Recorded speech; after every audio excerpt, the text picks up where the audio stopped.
Here's today's First Word Daily Devotion. On November the 5th, we will consider this theme today: salvation comes through judgment. Now, that's not a new theme for us, but we're going to see that highlighted today in our Jeremiah reading as well as our reading in Hebrews. We probably won't get to the Psalms today, but we'll focus on Jeremiah and Hebrews. Jeremiah 49, remember, we're entering this section where the world is on fire, and God now details specific judgments to particular nations.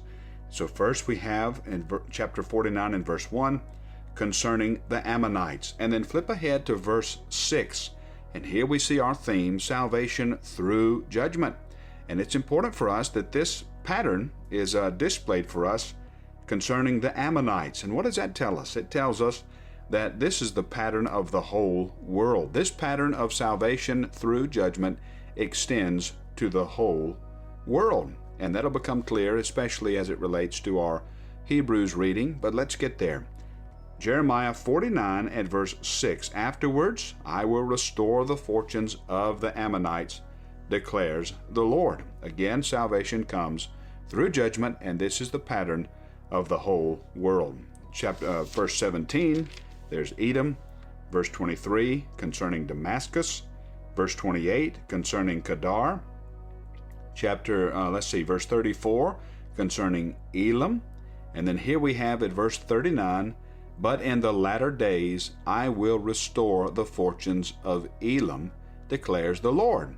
And so there again, that's the same pattern. And that's to, again, make the point clear that this salvation that we have in God through Christ, a salvation that comes through judgment, is extended to the ends of the earth. Now let's look at Hebrews chapter 12. Consider him, this wonderful Jesus, who has accomplished such a great salvation for us. The Bible calls us at verse 3, consider him, who endured from sinners such hostility against himself, so that you may not grow weary or faint-hearted. In your struggle against sin, you've not yet resisted to the point of shedding your blood. And have you forgotten the exhortation that addressed you as sons? So in other words, there's a fight that we're supposed to have, a fight to live for God in spite of difficult circumstances, and sometimes those difficult circumstances are not external. Sometimes it's internal, as we struggle with not flesh and blood, but against powers and principalities that come to us and influence our flesh and our blood. And we are to remember this wonderful challenge that's laid out by the author of Hebrews. In your struggle, and there is a struggle, go ahead and admit it. You don't have to go too far to see your struggle. And in that struggle, remember this: you've not yet resisted to the point of shedding your blood. In other words, you're considering him who was faithful even to the point of bloodshed, even beyond bloodshed. No, there was no faithlessness found in him. And so we are to consider him. And remember, as we fight against sin and temptation, you can put up a little bit more fight. You've not yet resisted to the point of shedding your blood. And listen to how this exhortation pulls us in. My son, do not regard lightly the discipline of the Lord, nor be weary when reproved by him. Listen to this next verse. For the Lord disciplines the one he loves, and chastises every son whom he receives. In other words, we are called children of God through Christ our brother, Christ who has made a way for us to enter into the very presence of God and stay there forever. And so in the meantime, he fits us and fashions us for that dwelling. And the way that he fits us and fashions us is oftentimes through discipline, through confronting our sinfulness. And this is okay. It doesn't mean that God has left us. It doesn't mean that God has forsaken us. No, it means that God is simply fitting us for his holy habitation forever. Look at verse 12 here. And this is a commendation to us, an exhortation to get busy, to dust off the lethargy that we might have in serving our Christ, and get busy serving. Therefore, lift your drooping hands, strengthen your weak knees, make straight paths for your feet, so that what is lame may not be put out of joint, but rather be healed. And here's what we're supposed to do: strive for peace with everyone and for the holiness without which no one will see the Lord. Remember that. Holiness. See to it that no one fails to obtain the grace of God, that no root of bitterness spring up and cause trouble.